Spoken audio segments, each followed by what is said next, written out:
Sandrine, c'est un roseau. Oui. C'est un roseau. C'est un roseau. Ouais. suis... Le grand tunnel et le grand remplacement. Mon Dieu. Mon Dieu, qui crie fort, hein? Ça doit pas être facile pour Sandrine. Oh mon Dieu.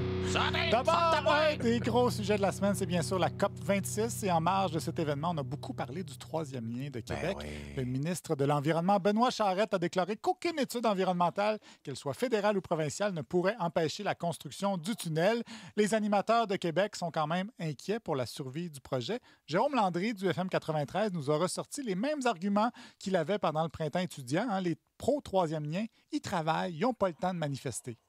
Le problème, c'est que j'ai l'impression que les gens qui sont pro-troisième lien, ils n'ont pas le temps de se mobiliser. T'sais, ils n'ont pas le temps de faire, comme Catherine Dorion a fait hier, Joe, d'aller installer des pancartes avec l'argent du parti là, dans Saint-Roch et dans Limoilou. Ouais. Les gens qui sont pour le troisième lien, là, c'est pas des experts non plus. Ils n'ont pas le temps de sortir des études. Ils n'ont pas le temps de signer des lettres. Ils n'ont pas le temps de manifester. Ils n'ont pas le temps de faire des entrevues à la radio. Pourquoi? Parce que ces gens-là, souvent, sont occupés à travailler. Voilà. Non, on n'entend pas les experts en faveur du troisième lien dans les médias parce que ces experts-là, ils n'existent pas. Aucun expert a dit que c'était une bonne idée. Si les gens ne se mobilisent pas, c'est peut-être juste parce que l'appui au projet est un écran de fumée de la CAQ et des animateurs de Québec qui martèlent quotidiennement que le tunnel est absolument nécessaire pour satisfaire quelques électeurs et quelques vendeurs de chars.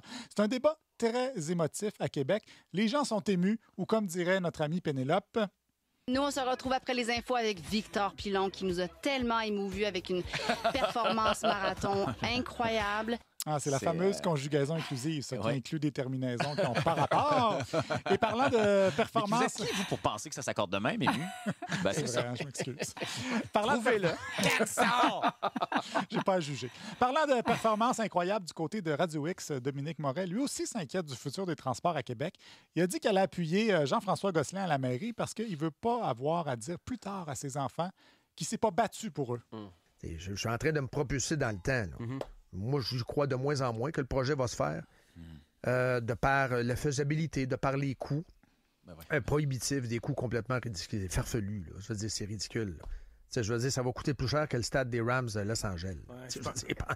Pensez à ça 2 minutes pour une ville comme Québec où il n'y a plus de trafic à 6h30 le soir. Pensez à ça 2 minutes.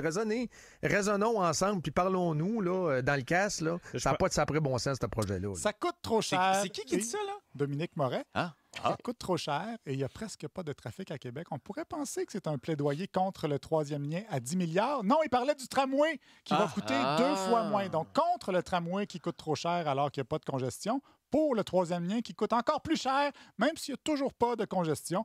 Pensez à ça 2 minutes, raisonnez, ça n'a pas de sapré bon sens, ce projet-là. Ah mon Dieu, c'est bien fait ça, Olivier. Bravo, vous m'avez vraiment affiroiré dans votre affaire. On y a vu que du feu. Là. Ah mon Dieu. C'est habile.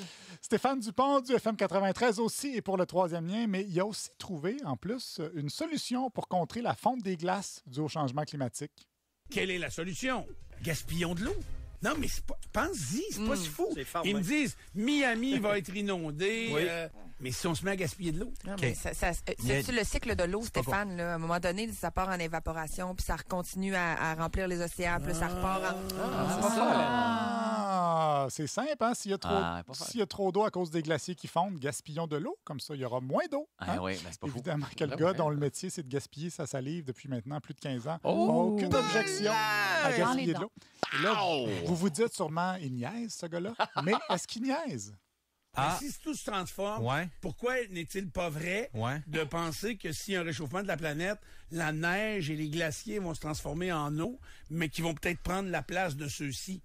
Ta neige puis ta glace est entreposée en hauteur, mettons que tu checkes ça là, dans le nord, puis c'est moins possible avec l'eau. Non, je niaise pas. Non, on dit que tu niaises. Wow! Est-ce qu'il niaise? Quand il dit qu'il niaise pas, on le saura jamais. Sinon, il y a le beau Mario Dumont qui trouve que les écologistes, surtout ceux qui parlent... De dos, ce gars-là. Il trouve que les écologistes... Éric Bruno. Il trouve que les écologistes, surtout ceux qui parlent de décroissance, exagèrent. La meilleure solution au changement climatique, c'est d'être pauvre, là. c'est de pas avoir les moyens de rien faire, de rester chez soi, puis de manger les aliments locaux, de manger des patates, puis du jambon qui a été produit dans ton village. C'est ça qui est bon pour les changements climatiques, mais est-ce que c'est comme ça que les gens veulent vivre?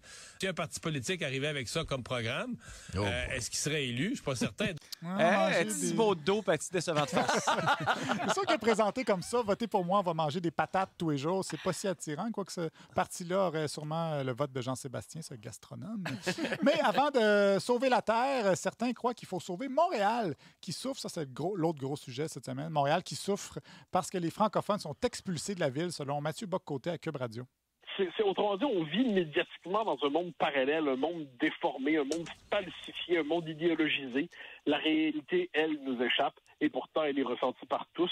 Nous sommes expulsés symboliquement et politiquement de notre métropole. Après le grand incendie de Montréal, le grand remplacement de Montréal, personnellement, moi, je m'inquiète moins des immigrants dont les enfants apprennent le français, mais qui seraient en train de nous remplacer que des présidents d'Air Canada à l'unilinguisme décomplexé.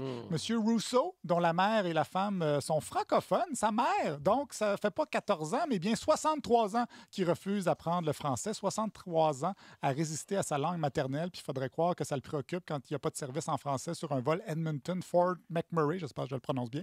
Mais bon, il dit qu'il n'y a pas le temps d'apprendre le français. Si moi, je suis capable d'apprendre l'espagnol, ça bol de toilette à raison de 10 minutes par jour, juste par courtoisie avec le personnel du prochain tout inclus que je vais visiter, pas mal sûr que lui, il aurait le temps d'apprendre le français par courtoisie envers ses concitoyens.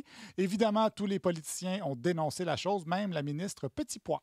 À Ottawa, il y a la ministre responsable des langues officielles, Ginette Petitpas-Taylor, qui affirme qu'elle va surveiller de près l'engagement du grand patron d'Air Canada d'apprendre le français. Oui, Ginette Petitpas qui fait avancer la cause de la langue un petit poids à la fois. Pendant ce temps-là, le candidat à la mairie de Montréal, Balarama Holness, lui, nous présentait ses arguments pour que Montréal soit bilingue.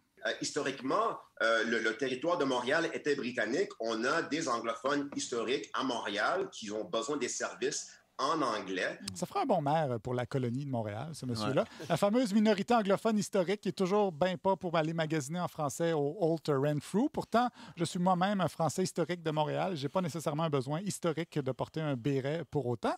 Mais il y a d'autres moyens pour sauver le Québec. Le Doc Mayou a une proposition. 10 000 $ de prime pour chaque femme sur l'aide sociale qui veut se faire stériliser.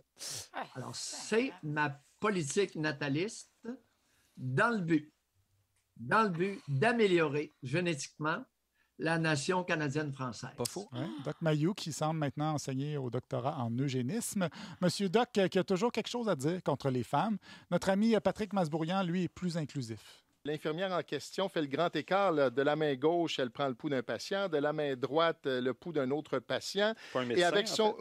c'est peut-être un médecin, oui. Effectivement, c'est un médecin, puisqu'on parle des médecins, bien sûr. Et avec une de ses jambes, ou une de ses jambes, puisque c'est une médecin, elle tient le stéthoscope. Une médecin, une jambe, un médecin, un jambe. Ça peut être mêlant. Mais si vous n'êtes pas sûr, vous pouvez dire « yel » jambe. Bien joué, bien joué. Une vraie cave.